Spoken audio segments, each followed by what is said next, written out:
Everyone, we hope you all are having a good one. So today we will be presenting the ecosystem and environmental science presentation. Next slide, please. So what is an ecosystem? So an ecosystem is basically the interaction of an organism to another organism and their interaction to the abiotic factors such as their environment or habitat. So as you can see at the picture below, makikita natin na meron tayong river, meron tayong vegetation. So diyan makikita natin yung mga iba't ibang animals na nagtathrive sa specific location at how they interact with one another as well as sa kanilang environment. And next slide.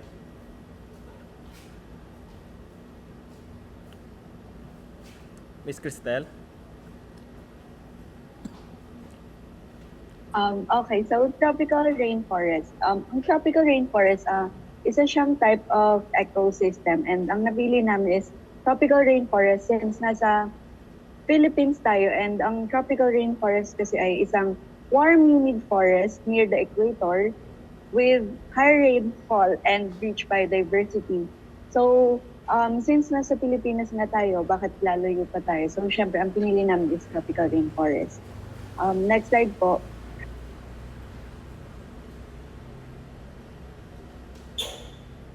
So, ayan, tropical rainforest of Bohol. Bakit nga ba Bohol lang napili namin? So, sabi dyan, nakikita niyo naman sa picture, ang Bohol ay perfect example ng isang tropical rainforest since rich siya sa biodiversity and maraming abiotic factors na perfect sa mga biotic factors natin. I-explain later. Okay, next slide po.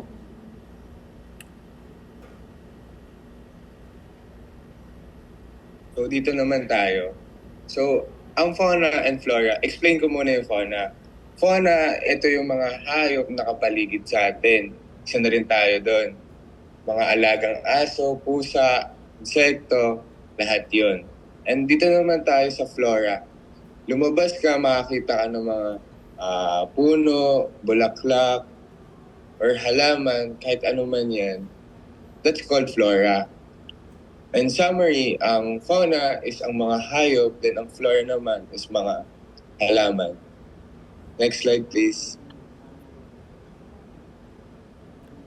Okay, so fauna. So we already know what fauna is as explained by Mr. Bagisa. So could we please proceed with the example? Okay, so the first example we have for fauna is the cicada or insect is a type of insect. Typically, naninirahan sila sa ilalim ng lupa only to emerge out once they are starting to metamorphosize to gain wings and mate para makapag-reproduce uli. So dito, makita rin natin ang Atlas moth which is commonly na tinatawag sa ating mga Pilipino ay mariposa. So kayo guys, may nakita na ba kayong mga mariposa or at least sighting sa mariposa or may nakahawak na ba kayo? May mga experience na ba kayo regarding sa mariposa? Ako wala pa kayo pala Wala pa. ganyan eh. Sa picture ko pa lang nakikita. Picture kasi sa akin, mga lolo-lola ko, ito yung parang inaabatan nila nun daw sa kanila kasi parang very rare siya. So, and sobrang laki niya. So, talagang napakaganda makita siya in person daw. So, next slide. And the Philippine toad. So, hindi lang pala sa atin may mga karag. Meron din pala yan sa Bohol. So, ito yung karag. Ito daw yung may lason. Tama ba ako? Ito yung may lason, ano? Sa kanyang balat daw na sinisikrit. So, nakakain ba yan, Mr. John Mike? No, Ay, poisonous. may lason na May yan, ano? lason. How about itong common house gecko? Ito yung mga common na mga butike na nakita natin sa taas ng mga bahay natin. Pero kung makikita natin, dun, ito, may kulay siya compared dun sa makikita natin sa loob kasi medyo parang white siya, ano? Ano kaya naging effect nito? Siguro, ano na rin to? As a camouflage. Camouflage siya kasi nasa labas siya, Camouflage, eh, no? yes. Para makaiwas din siya. Parang defense mechanism niya, eh, no? So, next slide. The Philippine tarsier, ito yung pinaka-icon ng Bohol. So, kasi kada makita mo yung Bohol, talagang ito yung main figure, eh. Kasi, ang tarsier, if hindi nyo guys alam, is an endemic species siya dito sa Philippines, specifically sa Bohol. Meaning, sa Bohol lang siya makikita, hindi siya makikita sa ibang bansa. So, talagang unique ang Bohol kasi meron tayong mga endemic species tulad nga ng tarsier na hindi nag-exist outside sa ating bansa. So, talagang napaka-blessed natin na meron tayong isang specific species na endemic na sa atin lang talaga makikita. And another monitor lizard. So dito, mga bayawak, ayan makikita natin. So I think si Kuya John Mike nakakain na daw ng Tuloy. So Ano yung lasa ulit ng bayawak? Ang lasa ng bayawak, pinaghalong parang manok at saka isda. Paano yung texture ng ano niya? Ang texture niya is texture siya ng, yun nga, same din siya sa texture, same din siya texture. Hinimay-himay yung laman nila, ganun. Oo, parang pinagsalo. Oh, ngayon ko lang nalaman niya. So, next slide. Okay, so the King Cobra. So, ito siguro alam naman natin lahat to. Ito yung Cobra na hindi ito iniinom na katulad yan sabi ni Kuya Yuan kahapon, iniinom na sa Cobra na energy drink. Ito yung Cobra na reptile. So, ito may ability siya na mag-spit out ng venom. So, hindi lang siya nagbabite, pwede niyang i-spit out. So, kailangan natin mag-ingat kasi pagka na-reach yung eye ng venom, so makakapasok yung sa katawan natin and alam naman natin kung ano mangyayari pagka na-reach tayo ng venom. And then we also have the Philippine Hawk Eagle, which not to be mistaken by our national bird, the Philippine Eagle, is a different kind of species siya. Kasi ang Philippine Eagle is hindi siya mostly makikita sa Bohol. So Philippine Hawk Eagle ang mostly na makikita natin na eagle sa Bohol. So next slide. And of course, the Philippine Long-tailed Macaw. So ito, unggoy. Meron din pala tayong unggoy dito sa Pilipinas. And then of course, human. Kasi kasama tayo sa ecosystem, syempre. Kasi halos Mukha ni Ryan. Kasi may resemblance ba? Parang may resemblance Oo, eh. may resemblance. Tamay nguso kasi. Same sila ng ano. Alin ba dyan yung Philippine Long-tailed Macaw saka Homo sapiens? Hindi ko makita eh. Alin ba dyan? Hindi mo makita, may resemblance eh.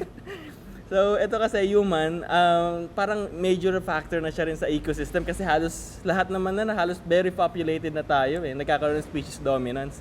So, na-overpopulate na natin, masyado na tayong overpopulated na kinakailangan natin na manira, masakit masabihin na manira ng mga ibang habitat ng mga hayop para mayroon tiran yung mga tao. So, in result, nagkakaroon tayo ng mga species loss, nagkakaroon tayo ng mga mass extinction ng mga species kasi nakukuha natin yung kanilang mga habitat, wala silang tinitiran. So, yun yung mga main factors na pagdami ng mga species natin, which is nakikita natin yung interaction from one species to another. Tulad na nga lang ng species dominance, pagka umangat ng isang species, nagre-result ito ng decrease or decline ng iba pang species kasi nado-dominate over sila. So, in a ecosystem, yan yung common na makikita natin. Interaction between both biotic factors and the interaction with their environment. So, next slide. Miss Cristel? Ayan, so Flora, as kanina sa diniscuss ni Ryan Bagisa, nakita natin, na-explain niya sa atin na ang meaning ng flora is plant life na meron sa loob ng ecosystem. And nakasulat din dyan na ang flora ay included din doon yung different species of plants, trees, and mga vegetations. Katulad dyan sa number 1 and 2, kung makikita nyo pareho silang damo. And yun, included din ang grass sa flora. So number 1 is yung Carabao grass and yung number 2 is Togon Espada na hindi ko alam kung anong difference nila. Pero parang silang mahirap, damo. medyo mahirap tinan yung differences nila eh. Kasi sa Pilipino, ang tawag lang dyan, damo eh. So, next slide. Damo o talahib. Oo. So, guava. So, trees, mga fruits-bearing trees, kasama rin pala dyan sa flora. So, guava. Mr. Yamek, nakakain ka na ba ng guava? Yes, maraming uri ng guava. Mayroong maliliit, malalaki. May mga difference ba sa lasa nun? Kayo guys, may nakakain na ba kayo ng guava? Not yet. Ano yung masasabi mo sa lasa niya, Mr. John Mike? Medyo sweet siya, nasa sweet side siya kasi pero meron din siyang maasim na side, which is masarap. So, kinakain din siya ng mga, sasabihin natin mga animals tulad ng mga ibon, gano'n nakakain siya. Yes. So, parang yun yung interaction din nila kasi nagkakaroon sila ng pagkain, shelter sa mga puno kasi may mga bunga yun eh, no? So, makita natin ito yung interaction nila sa kanilang sa ecosystem. Yes. Interaction ng both living and non-living things. So, next slide.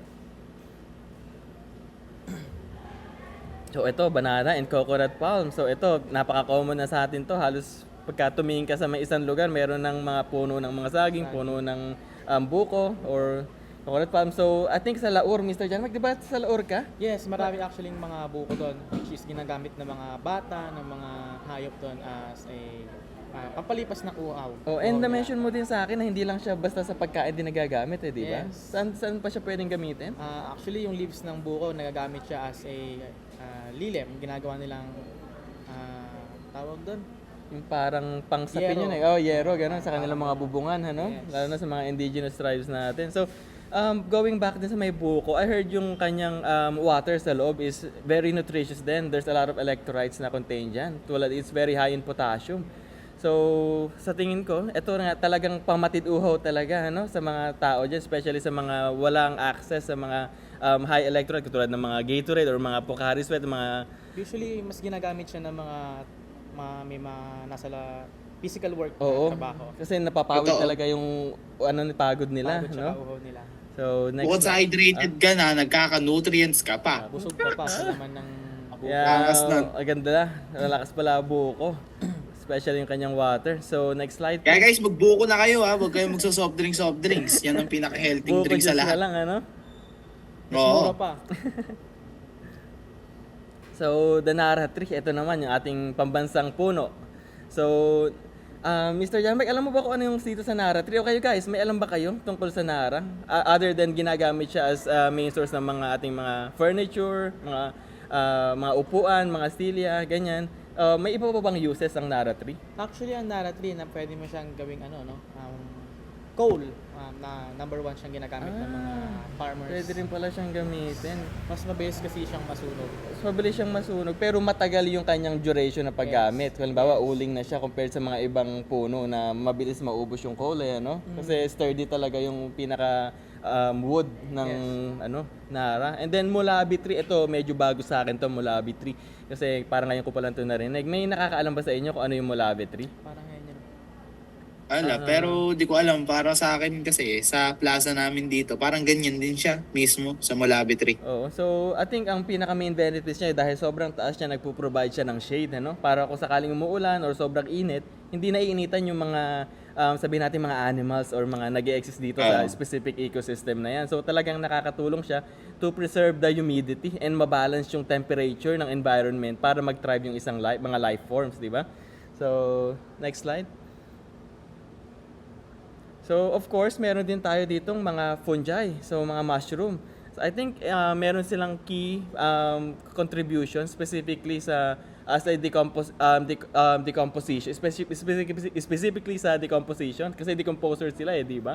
So, I think may explain natin mamaya yan kung ano ba ang role ng decomposer sa role ng food chain na i-explain natin mamaya. Next slide. Ito yung mga biomechanism. So, siya yung mga abiotic factors natin. Yung mga example natin dyan, like temperature, sunlight, humidity, atmosphere, precipitation, and soil. Ito namang mga abiotic factors na to, sila yung mga nakaka-apekto sa non-living chemicals tsaka sa living organisms, which technically nagfa-function din siya sa ecosystem. Selected lang yung ginawa natin dito kasi yung lugar natin is Bohol. Like, yung ginamit lang natin is temperature, sunlight, and humidity.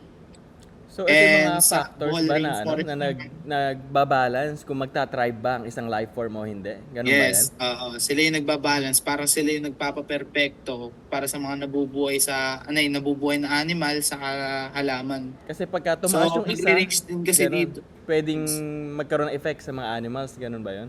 Yes, pwede magkaroon ng effects. Dahil sa bowl naman, nagre-range sila ng 25 degrees Celsius and 32 degrees Celsius.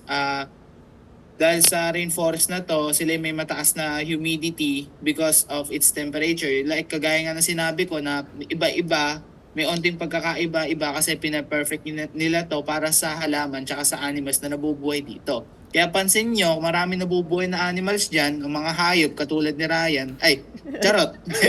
Yun lang naman. So, next. So kasi onting taas ng temperature, onting baba is talagang malaking impact sa mga hayop. Ano, Malaking tingnan mo impact yan, oo. Tayo nga sinisipon onting lamig lang, onting init, nagkakasakit tayo. Onting init, Paano pa kaya nagkakasakit yung mga tayo. animals, na wala namang access sa mga ospital, wala naman silang ganyan. So talagang Yes, balanced wala silang temperature, essential talaga Doon siya. sila mauwi sa dahan-dahan na depopulation or Oo. tinatawag nating extinction. So essential talaga ang proper balance ng temperature sa buhay ng mga living organism. So, Ito naman, sunlight. Okay, sunlight. Sunlight actually, ang sunlight is yun ang pinaka-essential para sa isang environment kasi sunlight, yung liwanag yan is ginagamit naman to ng mga halaman natin para mag-photosynthesis. Then, pag nag-photosynthesis ang halaman, syempre magpuproduce siya ng energy, ng glucose, ng other essentials, chemical energies na ini-store niya sa halaman. Then, Biotoforest na to, nagpo-provide din siya ng pagkain para sa mga herbivores and other predators, mga primary consumers them. Also, ang araw or sunlight, ito yung didictate ng environment natin sa isang lugar or specific area. For example, ito nga, environment natin sa Bohol, rainforest, ito yung nagdidictate para ma-maintain niya yung mga ganyang kagandang uri ng rainforest, di ba? So, just to add lang din kasi meron tayong environmental project, ano, yung sa may potato plant natin sa hydroponics. Yes, So, hydroponic. na-mention mo na yung status niya is medyo parang weak yung stem niya ngayon currently Yes. kasi very weak, onti yung sunlight natin eh, ano? So, talagang nakaka-epekto talaga ang sunlight, especially sa mga producers natin, mga plants. Yes. Since nakita naman, so kasi guys, meron kaming environmental science project which we did is a hydroponic system kung saan nagtanim kami ng tomato plant which we we are growing through water. Say traditional compared to traditional farming na kinakailangan natin ng land. So in our environmental science project currently, the status of the plants is they are healthy kasi they're having the essential nutrients that they need sa mga solution na nilagay namin. Pero since weak yung sunlight natin, they lack the strength para tumigas yung kanilang stem eh, ano? Kasi yes. nakalugdo siya eh. Since currently ngayon is meron tayong storm na kinakaharap, so talagang very limited ang sunlight. So napakalaki talagang factor ng sunlight sa mga producers. At napakahalaga ng producers. Yes. Kasi sila yung start. Sila yung unang pinakamaraming energy Sila na yung base binibigay, ng food chain. na pinagpapasahan, na i-explain natin mamaya yan kung bakit napakahalaga ng producers, especially sa food chain and transportation of energy. So, next slide. So, humidity. Humidity, ito yung water vapor na meron tayo sa hangin. So, humidity is essential for the life of organism na nakatira sa isang specific area because humidity ito yung nagdidictate ng comfort nila sa isang lugar. For example, sa Bohol, pag ang humidity ng Bohol is bumaba, organisms doon, ang mga organisms or species na nakatira sa area na yon is pwedeng mag-suffer ng like Very dry kasi ano, Yes, pagka low yes, humidity. dryness. Tulad sa desert eh, ano? So, sa desert kung makita natin sa mga deserto, very limited yung life. Kasi very dry. walang humidity. Compared dito sa tropical rainforest natin na high yung humidity. So, nagtatrap yung mga life kasi hindi sila naiinit, hindi sila ganun ka-dry yung hangin. So, yun yung factors ng humidity eh, no? Kaso pag Saka makikita nyo sa desert kasi is limited animals lang which is nocturnal, yung kaya nilang i-handle yung Oo. heat more than sa mga tropical rainforest like iba-iba, mas madami compare sa desert. Oh, kasi yun nga, very dry doon. So nagkakaroon ng Yes, problema very dry. makasurvive yung mga living organisms, especially plants and animals eh, no? So next slide. Okay, so dito tayo. Miss Cristel? Okay, so kanina na-explain na natin yung different biotic factors and abiotic factors ng tropical rainforest sa Bohol. So ngayon, ang i-explain naman natin is yung food chain. So ano nga ba ang food chain? Next slide po. So ayan, what are food chains? Food chain are representation of the flow of energy and feeding relationship from one organism to another in an ecosystem. So, sabi dyan, ang food chain ay para siyang representation ng pagpapasahan ng mga energy sa mga organisms and yung feeding relationship nila. So, ang food chain, isa siyang linear sequence na nag-start sa producer and nag-end sa decomposer na i-explain natin mamaya. Pero ang food chain ay isa siyang single path na isang diretso lang siyang ganun na nag-explain ng kung ano ang kinakain and kung ano ang kumakain sa isang organism, sa isang ecosystem. Next slide po. So, producers. Producers, ito yung mga halaman na nagpo-photosynthesis and nag-i-store ng mga energy. Then, after nan, kinakain siya ng mga herbivores. Then, sunod is predators, which is nagtatransfer naman energies bawat isa na yun. Mostly yung mga herbivores na yun is yung primary consumers, Yes, right? Pero mga- hindi siya limited sa herbivores lang kasi included din yung mga insects. Halimbawa, kumakain sila ng mga nectar sa mga plants tulad ng Yes. butterfly. So, Also, depende din sa producers kung gaano, for example, Sa producers kasi, depende yan eh. For example, diba, ito nga yung pinaka-baseline ng food chain natin, which is producers nga. Kung gaano kadami lang yung producers is, ganun din kadami ang kaya niyang i-sustain na primary consumers then so on na yun. Siya yung parang limiting factor. Na kasi Yes. kung onti siya, onti lang kakainin ng primary. Yes. Tapos pagka onti lang kakainin ng primary, o onti yung primary, syempre, kasi hindi naman lahat makakakain. So magche-chain yan eh, no? Which is explain natin mamaya Yes. sa pyramid of number, kung paano nagpapasa by energy. So, next slide. So ayan, primary consumers, sila yung second trophic level which technically yung mga primary consumers, sila yung kumakain ng producers. Like Mr. John Mike na nagbigay siya na example, like Fly na, tsaka Mr. John Howard na nagbigay sila na about sa Fly eating nectars kasi sila yung producers.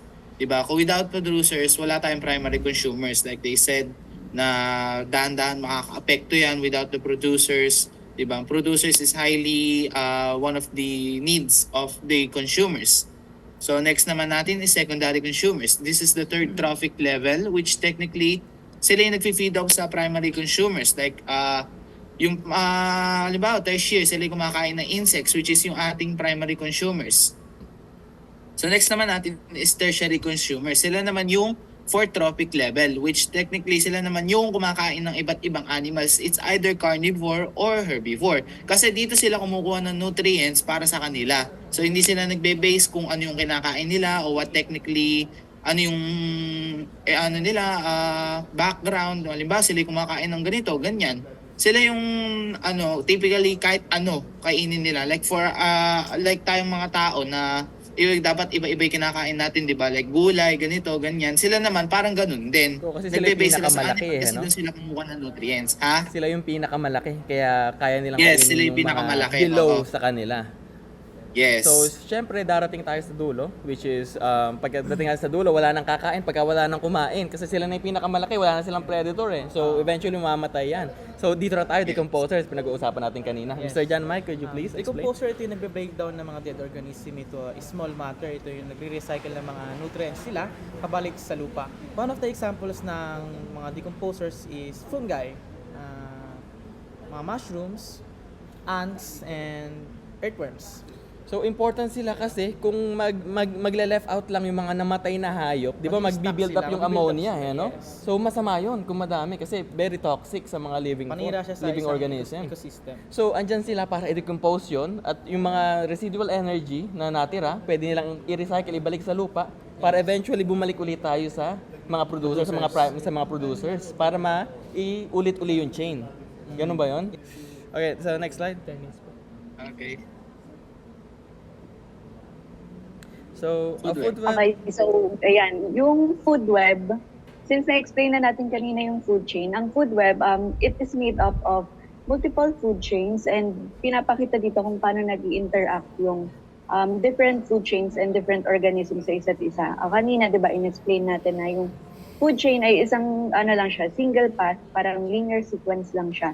Dito naman sa food web, pinapakita dito yung interactions ng iba't ibang food chain and hindi lang siya isang linear sequence or hindi lang siya single path na pinapakita kung na merong isang consumer, merong isang producer, may mga decomposer, gano'n. Dito naman, pinapakita yung interactions nila and kung paano nagko-communicate yung bawat organism sa isang ecosystem.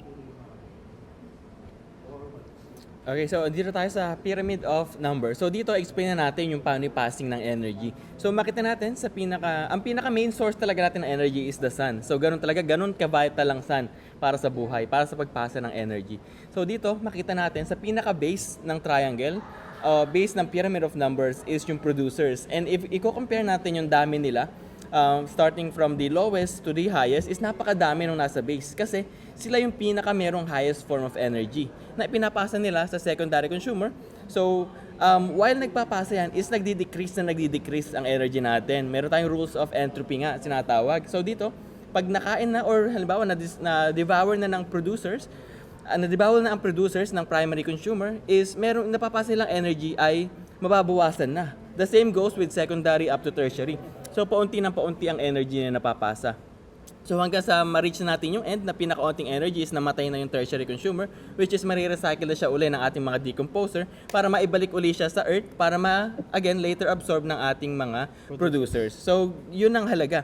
Pinakamahalaga ang base, ang producers, kasi sila ang merong pinaka-highest amount of energy. Sila ang pinaka-limiting factor. Kasi pagka umonti ang producers, as mentioned nga kanina ni Mr. John Mike, malilimit ngayon yung mga primary consumer. Pagka nalimit ang primary consumer, maglilink din yan sa secondary consumer, malilimit din sila. And so on sa tertiary consumer hanggang sa mag-lead tayo sa mass extinction. Pagka nagkaroon tayo ng extinction, wala na. Totally end na tayo, wala na tayong kakain, magugutom na, mag-starve na tayo lahat hanggang sa eventually wala na mag-life na mag-e-exist dito. So ganun kahalaga and vital ang mga producers kasi sila ang mayroong pinaka-highest form of energy na ibinibigay. So that brings a conclusion to our report po. We hope you guys learned well and thank you. Thank you.